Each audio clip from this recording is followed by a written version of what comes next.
La Biblia tiene muchas cosas que decir acerca del dolor y el sufrimiento. La Biblia deja muchas de nuestras preguntas sobre el sufrimiento sin respuesta. Sin embargo, lo que hace la Biblia es contarnos la historia de un Dios que se ha acercado a nosotros en medio de nuestro sufrimiento, que en realidad sufrió por nosotros, que algún día destruiría, escuche bien, el sufrimiento para siempre. El Señor Dios destruirá el sufrimiento, el dolor para siempre.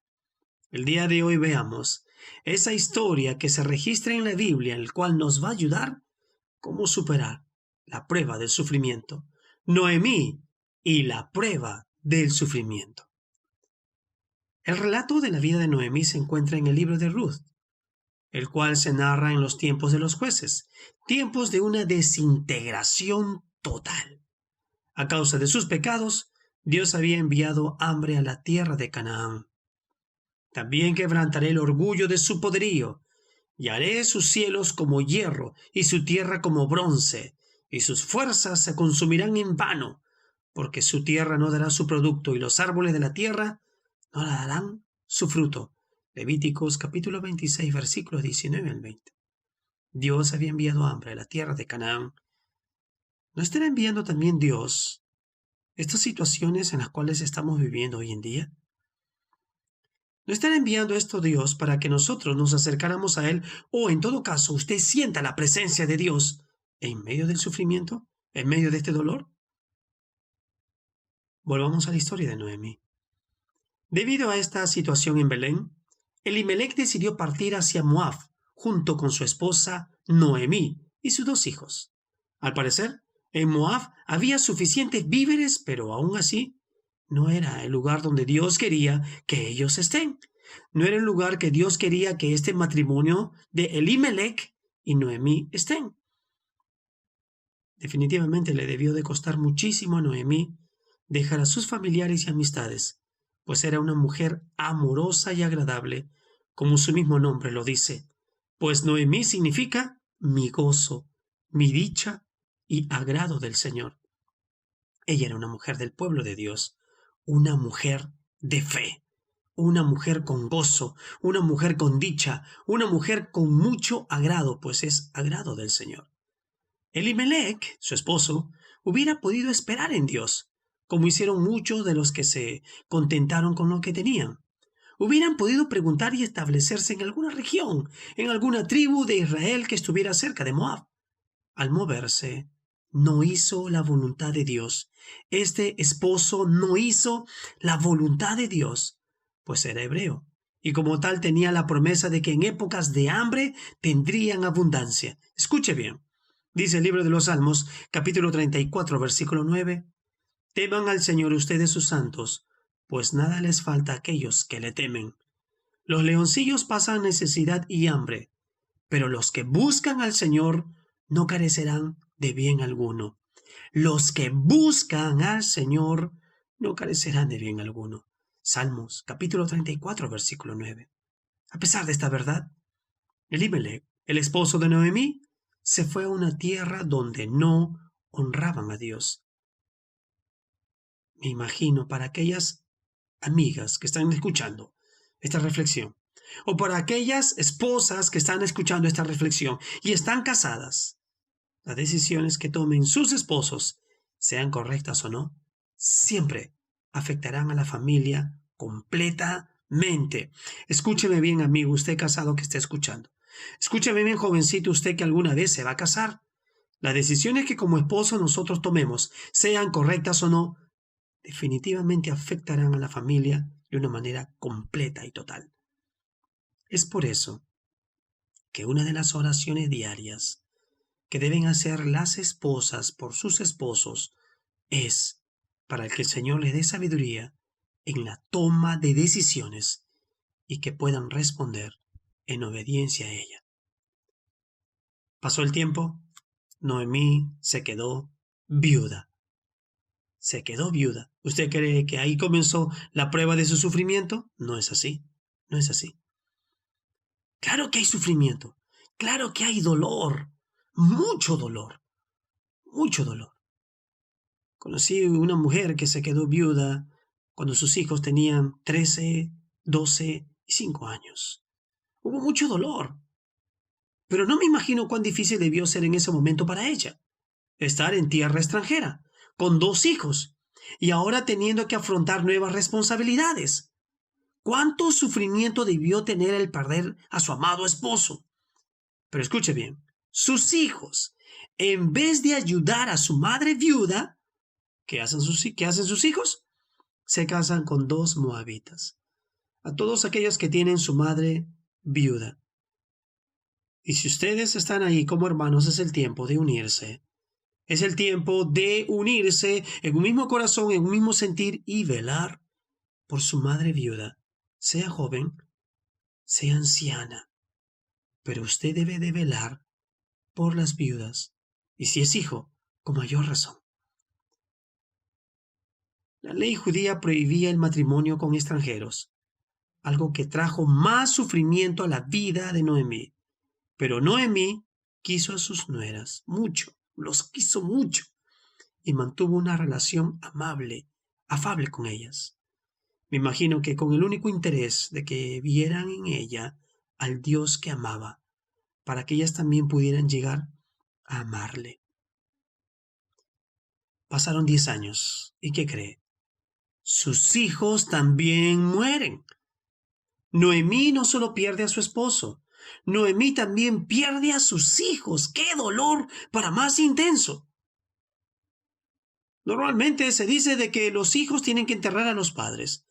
Pero qué dolor es cuando los padres entierran a los hijos y se encuentran en una tierra extranjera donde no adoraban a Dios.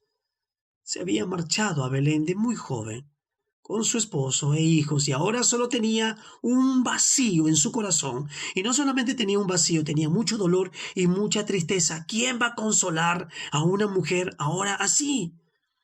Dice el libro de los Salmos, capítulo 34, versículo 18. Cercano está el Señor a los quebrantados de corazón y salva a los abatidos de espíritu. Pero en este tiempo, pero en este momento, en esta situación que está viviendo Noemí, va a experimentar la misericordia de Dios. La misericordia de Dios se va a evidenciar, se va a mostrar en la vida de esta mujer llamada Noemí, que significa mi gozo, mi dicha, agrado del Señor. Noemí amaba a su pueblo de origen. Aunque Moab le había dado el sustento en tiempo de necesidad, no pensaba ella permanecer ahí nunca más, pues solo podía llenarla de gozo la tierra donde era y estaba el templo del Dios Todopoderoso. El Señor tuvo misericordia de su pueblo. Regresó la abundancia, así que de inmediato Noemí regresó a su tierra de origen. El viaje de regreso, Noemí le suplicó a sus nueras Orfa y Ruth que regresaran con sus familias. Eran 3 viudas afligidas. Noemí las animó para que buscaran la felicidad en su tierra, ya que para ellas, como moabitas, no lo lograrían en Belén.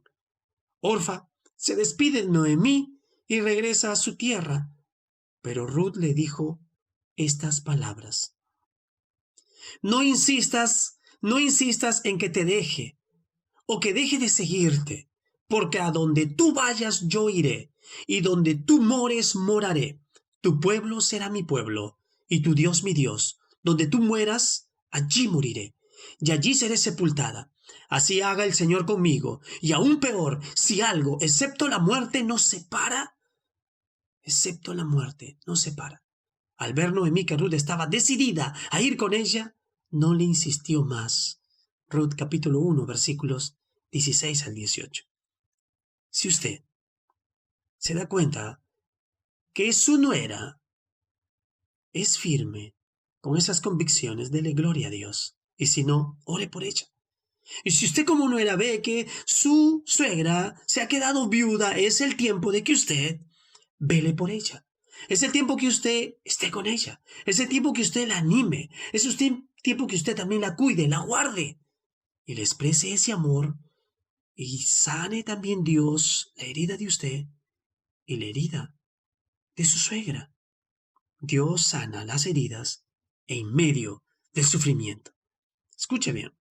A pesar de que Ruth vio el sufrimiento de su suegra, además de sus experiencias amargas, Ruth abandonó la idolatría de su pueblo y hacia el Dios de Israel, su Dios.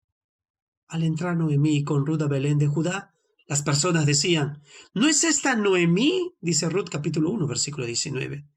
Llegó sin esposo y sin hijos. Por lo tanto, Noemí pide que le llamen Mara. ¿Sabe qué significa Mara? Mara significa amargura. Amargura. Amargura en su corazón. Ruth capítulo 1 versículos del 20 al 21 describen eso. La amargura de Noemí no le permitía ver la misericordia de Dios. La amargura que Noemí tenía no le permitía ver las bendiciones de Dios.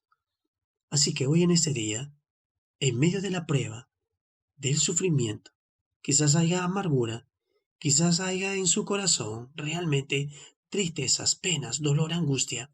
Entregue su vida al Señor y deje que Él se lleve toda la amargura.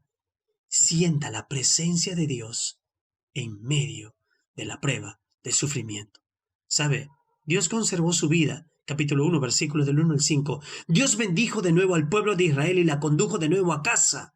Dios hizo que Ruth partiera con ella y la llevó de Belén de Judá. Dios hizo que llegara acompañada y Ruth sería parte de su bienestar en la vejez. Dios preservó un pariente redentor.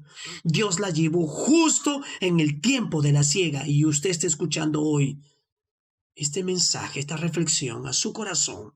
Quizás esté pasando por un medio de una prueba tan difícil, tan angustiante. Deje que Dios sea quien la consuele. En el versículo 22 del capítulo 2 se le sigue llamando Noemí y no Mara, pues la vida de ella cambiaría con Ruth. Las circunstancias cambian. Las circunstancias cambian, escuchen bien. Ahora Ruth, con el cariño que le tenía a su suegra, con el cariño, el amor, el afecto que le tenía a su suegra, que ya era anciana y no podía trabajar, sale a espigar para poder traer comida para ambas, y lo hace en el campo de Boz, el cual era pariente del esposo de Noemí.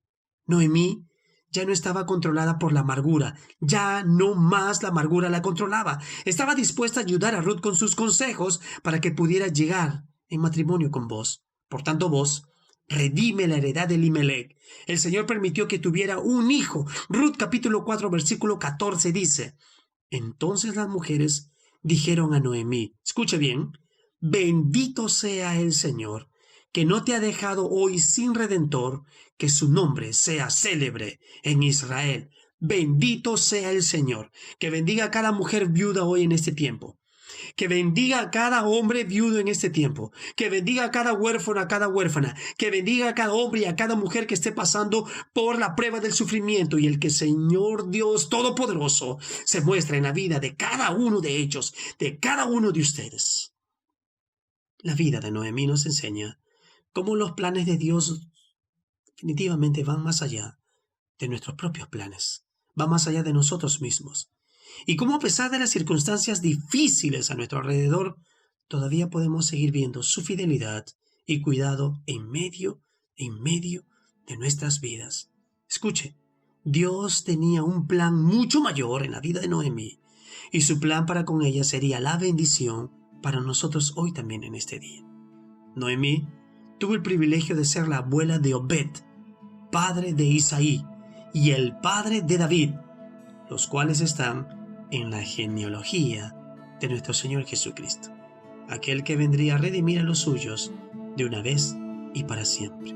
Jesucristo murió por usted y por mí en la cruz, y un día todo sufrimiento, toda angustia se va a disipar, porque Él va a destruir el sufrimiento para siempre. ¿Sabe? Usted, hoy en este día, recíbalo en su corazón y que la vida de Noemí nos enseñe a descansar en la soberanía de Dios. Que la vida de Noemí nos enseñe a recordar que Dios obra de maneras que nosotros muchas veces no comprendemos en medio del sufrimiento, pero sin dejar de estar a favor de los suyos. Déjeme decirle que solo en Cristo Jesús tenemos esperanza y esperanza de vida eterna. ¿Ya ha puesto usted su confianza en el Señor? ¿Vio cómo Noemí superó la prueba de sufrimiento? ¿La está superando usted?